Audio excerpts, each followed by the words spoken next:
Hello everyone, I am here with the first chapter of class 9th history and the name of the chapter is the French Revolution. Students इस chapter में जो कि history का first chapter है इसमें हम French revolution के बारे में पढ़ेंगे यानी कि फ्रांस में जो क्रांति हुई थी उसके बारे में इस चैप्टर में है. So let's start the chapter. The French society during the late 18th century. इस चैप्टर में हम 18th सेंचुरी के आसपास की फ्रेंच सोसाइटी के बारे में पढ़ेंगे. So the French society comprise उस समय में जो फ्रेंच सोसाइटी थी वो तीन लेयर से मिलके बनी हुई थी. फर्स्ट स्टेट क्लर्जी, जिसमें कि पहला ऐसा भाग था जो क्लर्जी यानी पादरियों का भाग था.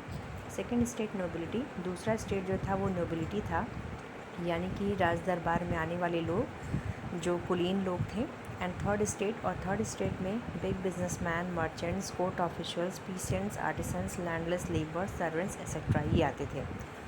सम within the third state were rich and some were poor.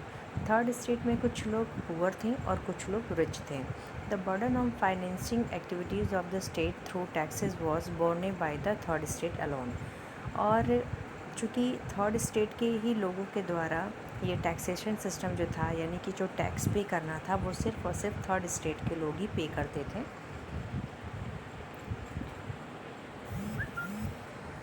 The struggle for survival, तो चूँकि इसमें जीवित रहने के लिए संघर्ष शामिल हो गया.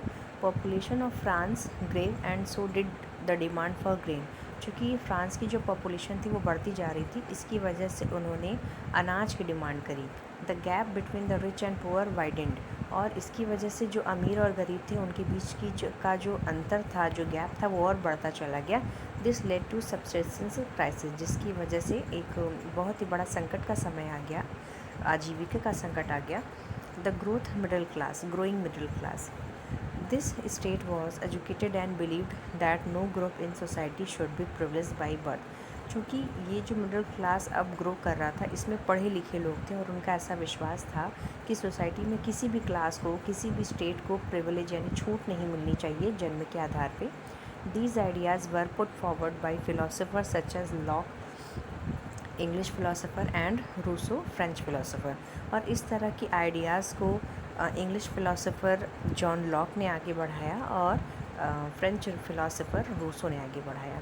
The American constitution and it's guarantee of individual rights was an important example of political theories of France. चूँकि अमेरिका का जो संविधान था और उसमें हर व्यक्ति को अधिकार मिला था और उसकी सिक्योरिटी उसको मिली थी कि was an important example of political theories of France, जो कि एक बहुत ही इम्पॉर्टेंट एग्जाम्पल बन के आया फ्रांस की पॉलिटिकल थ्योरी के लिए. These ideas were discussed intensively in salons and coffee houses. और चूँकि इस तरह की जो विचार थे यानी कि इंडिविजुअल राइट से संबंधित जो विचार थे वो उस वक्त फ्रांस के सैलों और कॉफ़ी हाउसेज़ में बहुत ज़ोर शोर से इसके बारे में बातें हो रही थी. And spread among people through books and newspaper. और उसके साथ ही साथ बाकी जनता में ये बुक्स और न्यूज़पेपर के थ्रू इन विचारों का प्रदान हो रहा था. These were even read aloud, और इनको बहुत ज़ोरों से पढ़ा भी जाता था. The outbreak of revolution. अब हम देखते हैं कि इस रेवोल्यूशन का आउटब्रेक यानी कि इसका क्या परिणाम हुआ. The French revolution went through various stages. जो फ्रेंच रेवोल्यूशन था वो कई स्टेजेस से होकर गुजरा. When Louis 16 became king of France in 1774. जब 1774 में किंग लुई 16 फ्रांस के राजा बने, he inherited a treasury which was empty. तो उन्हें विरासत में एक ऐसी ट्रेजरी यानी कि राजकोष मिला जो खाली था. There was growing discontent within the society of the old regime. क्योंकि फ्रांस में आंदोलन के पहले जो सोसाइटी थी उसका नाम था ओल्ड रेजमी. तो उस वक्त ओल्ड रेजमी के लोगों में बहुत गहरा असंतोष था. So there are very important dates. 1789 convocation of state general. इस समय स्टेट जनरल्स का कॉन्वोकेशन हो रहा था. The third state forms national assembly, और उसी में थर्ड स्टेट ने नेशनल असेंबली की स्थापना करी. The Bastille is stormed, peasant revolt in the country yard. Bastille जो कि एक किला था, एक दुर्ग था जो कि जिस पे ये माना जाता था कि ये जो लुई 16 है उसका निरंकुशता का सबसे बड़ा केंद्र है, तो वहाँ पे लोगों ने विद्रोह कर दिया। 1791 और constitution is framed to limit the powers of king. एक ऐसा कॉन्स्टिट्यूशन बनाया गया जिसमें कि किंग के पावर को लिमिटेड किया जा सके, to guarantee basic right to all human being, और उसके साथ ही साथ जितने भी वहाँ की प्रजा है सबको इक्वल राइट मिले। 1792 to 93 France became a republic. 1792 और 93 में फ्रांस जो था वो एक रिपब्लिक बना, जैकोबिन रिपब्लिक ओवरथ्रोन, और उसके साथ ही साथ जैकोबिन जो रिपब्लिक था जिसका कि अभी तक फ्रांस पर शासन था लुई 16 के बाद, उसको उखाड़ फेंका गया। और डायरेक्टरी रूल्स फ्रांस, जो कि एक फ्रांस में एक डायरेक्टरी का रूल वो करता था। 1795 में a new convention appointed to 5 man directorate. नया कॉन्वेंशन अपॉइंट किया गया जिसमें कि 5 जो व्यक्ति थे उनको ये आदेश मिला कि 26 अक्टूबर 1795 से वो स्टेट को का कार्यभार अपने हाथों में संभाल सकते हैं।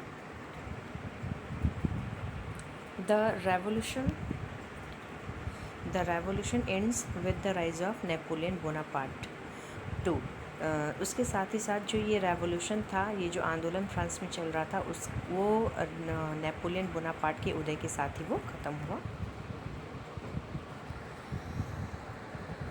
देन 1770s टू 1780s, इसमें इकोनॉमिक डिक्लाइन यानी कि बहुत ज़्यादा आर्थिक पतन हुआ। French government is in deep डेप्ट, और फ्रांस की जो गवर्नमेंट थी वो बहुत ज़्यादा ऋण में थी। 1788 टू 1789 में बैड हार्वेस्ट, उस साल बहुत ही बुरी फसल हुई, प्राइजेस तो बहुत ज़्यादा हाई हो गए और फूड को लेकर रियॉट यानी दंगे हुए। 1789 में 5 state general convent demands reform, और उसके साथ साथ स्टेट जनरल की स्थापना हुई और उनसे सुधार की डिमांड करी गई। 1789 जुलाई 14 को नेशनल असेंबली फॉर्म्ड, इस दिन नेशनल असेंबली बनी। बेस्टिल स्टॉर्म्ड ऑन जुलाई 14, और बेस्टिल को ख़त्म कर दिया गया 14 जुलाई में। फ्रेंच रेवोल्यूशन स्टार्ट, और इसी के साथ फ्रांस का जो आंदोलन था वो शुरू हो गया। 1789 अगस्त 4 को night of August 4 ends the rights of the aristocracy, और उसके साथ ही साथ 4 अगस्त यानी 4 अगस्त की रात को एरिस्टोक्रेसी यानी कि जो भी निरंकुशवादिता थी उसको ख़त्म कर दिया गया। 1789 अगस्त 26 declaration of the rights of man, और इस दिन लोगों के अधिकारों की घोषणा हुई। 1790 में civil constitution of the clergy nationalises the church, और उसके साथ ही साथ सिविल कॉन्स्टिट्यूशन जो था जो कि क्लर्जी नेशनलाइज द चर्च की स्थापना करी गई। 1792 में constitution of 1791 converts absolute monarchy into a constitutional monarchy with limited power, और उसके साथ ही साथ 1791 में जो कॉन्स्टिट्यूशन था वो कन्वर्ट कर दिया गया, जो मोनार्ची था उससे कन्वर्ट करके वो कॉन्स्टिट्यूशनल मोनार्ची बना दिया गया, जिसमें कि जो राजा था उसके पावर लिमिटेड थे। 1792 में Austria and Prussia attack revolutionary France, तो ऑस्ट्रिया और प्रूशिया पे फ्रांस ने अटैक किया। 1793 में Louis 16 and Marie Antoinette are executed. Louis 16 और उनकी रानी मैरी एंटिनोटो को मार डाला गया। 1792 टू 1794 में the reign of terror start, भय का राज्य स्थापित हुआ। Austria, Britain and Netherland, Prussia and Spain are at war with France, ये सभी मिलकर के फ्रांस के साथ इनका युद्ध हुआ। Robespierre committee of public safety repels back foreign invaders, और रॉबर्ट्सपियरे की जो कमेटी थी उसने जो बाहरी आक्रमणकारी थे यानी विदेशी इन्वेडर यानी कि विदेशी आक्रमणकारी जो थे उनसे पब्लिकली सेफ रहने की के लिए अपनी सेनाओं को भेजा। Executes many enemies of the people in France itself, और उसके साथ ही साथ फ्रांस ने अपने कई दुश्मनों का खात्मा किया।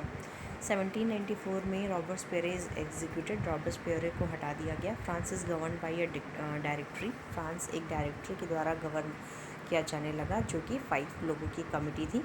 1799 में Napoleon Bonaparte become the leader, और नेपोलियन बोनापार्ट लीडर बना।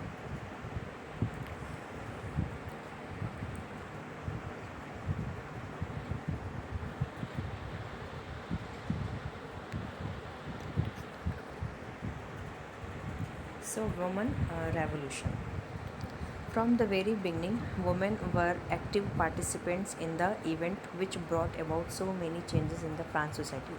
स्टार्टिंग में वुमेन थी, ये भी बहुत एक एक्टिव पार्टिसिपेंट थी, जिन्होंने फ्रांस सोसाइटी के रेवोल्यूशन के लिए बहुत सा के कार्य किए।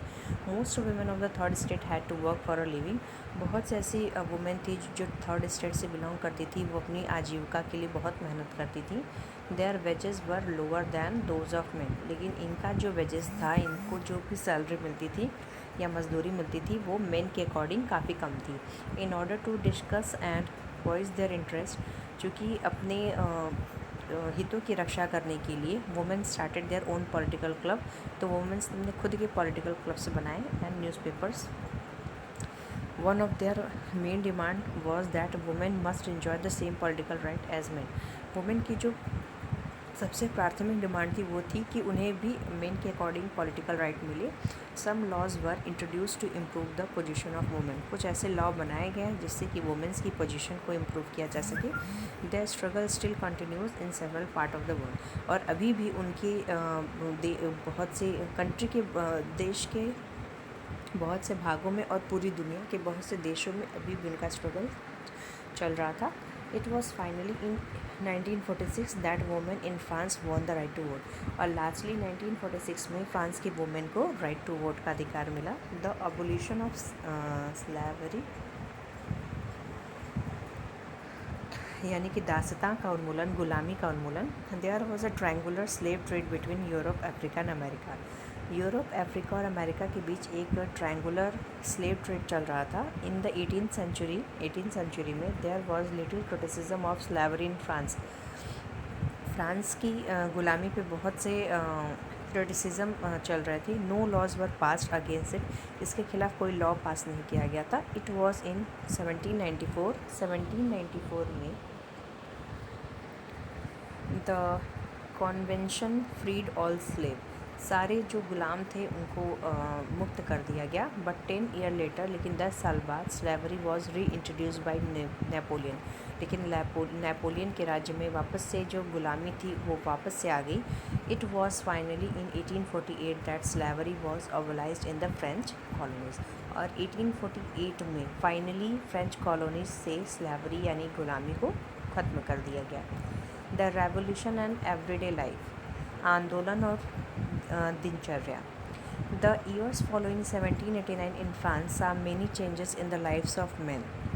चूँकि 1789 में फ्रांस में जो भी बदलाव आए, उसमें जो मेन थे, वुमेन थे, चिल्ड्रन, इनके जीवन में बहुत से बदलाव आए। The revolutionaries government took it upon themselves to pass law that would translate the ideas of liberty and equality into everyday practice. उसके साथ ही साथ उस समय की जो रेवोल्यूशनरी गवर्नमेंट थी, उसने इस तरह के लॉ को पास करना चाहा या उनका ट्रांसलेशन करना चाहा कि लोगों को लिबर्टी और इक्वालिटी मिले। One important law that came into effect was the abolition of censorship, और उसके साथ ही साथ एक बहुत ही इम्पॉर्टेंट कानून सेंसरशिप को ख़त्म करने के रूप में आया। The ideas of liberty and democratic rights were the most important legacy of the France revolution, और फ्रांस रेवोल्यूशन का सबसे इम्पॉर्टेंट लेजेसी था लिबर्टी और democratic right. These spread from France to the rest of Europe during the 19th century, और ये France से बाकी Europe में 19th सेंचुरी के आसपास पहुंचा। नेपोलियन इन 1804 में Napoleon crowned himself emperor of France. Napoleon जो था वो फ्रांस का शासक बना। He set out to conquer neighbouring European countries, और उसने अपने पड़ोस की जो यूरोपियन कंट्रीज़ थी उनके ऊपर आक्रमण करके उनको जीतना चाहा। डिस्पोसेसिंग डायनेस्टीज़, उसने डायनेस्टीज़ियों को ख़त्म कर दिया। एंड क्रिएटिंग किंगडम, और ऐसे राज्यों की स्थापना करी where he placed member of his family, जहाँ पे वो अपने फैमिली के सदस्यों को ले जाके बसा सके। He saw his role as a moderniser of Europe, उसने अपने आप को यूरोप के मॉडर्नाइज़र के रूप में देखा। He was finally defeated at Waterloo in 1815, और 1815 में वाटरलू में फाइनली उसकी हार हुई। Thank you.